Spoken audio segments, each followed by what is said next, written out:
আসসালামু আলাইকুম। আজকে আমি বানিয়ে দেখাবো লেবুর আচার। প্রথমে লেবুর খোসাটা ছাড়িয়ে নিতে হবে, তারপর একটু পিস পিস করে কেটে নিতে হবে, বিচিটা ছাড়িয়ে নিতে হবে।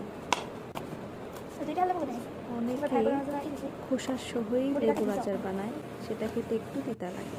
এভাবে আমি সবগুলোই কেটে নিচ্ছি। এখন আমি এটা ব্লেন্ডারে ব্লেন্ড করে নিব।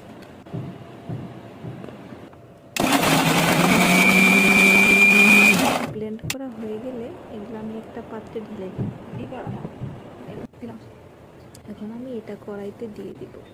প্রথমে ক্রাশ চিনি দিয়ে দিলাম 2 টেবিল চামচ, তারপর মরিচের গুঁড়া, একটু লবণ, ইসরে ভুলে গেলাম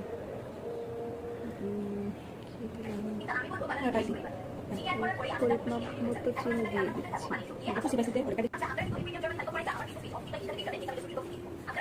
একটু নেড়ে দেবো ভালো করে, সবকিছু মিক্স করে নেব। একটু ধৈর্য সহকারে লো আঁচে নেড়ে নিতে হবে। আচারটা আমার হয়ে গেছে, এই দেখুন খুবই মজাদার।